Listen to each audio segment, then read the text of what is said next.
الادب المفرد امام بخاری رحمۃ اللہ علیہ کی بڑی معتبر مستند کتاب ہے. باب ہے تقبیل الید، جس کا ترجمہ ہوتا ہے ہاتھوں کو چومنا، ہاتھوں کو بوسہ دینا. حدیث نمبر 974. امام بخاری کہتے ہیں قال ثابت لانس رضی اللہ تعالی.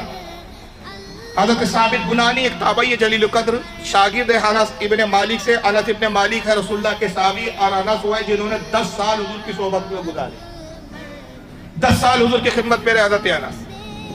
ان کے شاگرد ہے حضرت ثابت بنانی.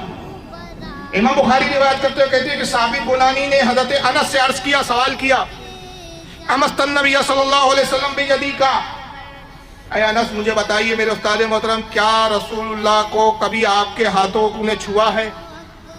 آپ کے ہاتھ حضور کے بدن سے مس ہوئے ہیں؟ فقال نعم، کہا ایسا تو کئی بار ہوا، حضور کی صحبت میں رہا، میرے یہ ہاتھ حضور کے بدن سے مس ہوئے ہیں.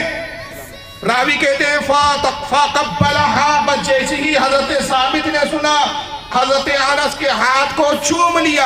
اے ثابت آپ نے اس ہاتھ کو کیوں چوما؟ کہا استاد سمجھ کے نہیں چوما، استاد کی بنیاد پر احترام نہیں کیا، اس ہاتھ کو اس لیے چوما کہ یہ ہاتھ رسول کے بدن سے مس ہو گیا، اس ہاتھ کو رسول کے بدن سے نسبت حاصل ہو گئی، ہم نسبتوں کا احترام کر رہے ہیں. تو پتہ چلا نسبتوں کا احترام کرنا صحابہ کی سنت ہے. میلاد النبی کی دن کو، میلاد کی شب کو نسبت مصطفیٰ کی ولادت سے، اس لیے ہم اس دن کا احترام کرتے ہیں اور اس دن کو نبی کی ولادت بناتے ہیں. ورنہ مجھے بتاؤ اس حدیث کی بنیاد پر کیا رسول نے یہ حکم دیا تھا کہ جس کا بھی ہاتھ میرے بدن سے چھو جائے اس کے ہاتھ چومتے پھرنا تم؟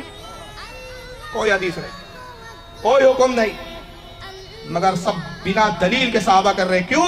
میں وہی کہوں گا کہ عشق کے اظہار کے لیے دلیل کی حاجت نہیں ہے، جذبے کی حاجت ہے. جذبہ چاہیے. جن جماعتوں میں جذبہ نہیں ہے وہ اظہار محبت کیا کرے گا؟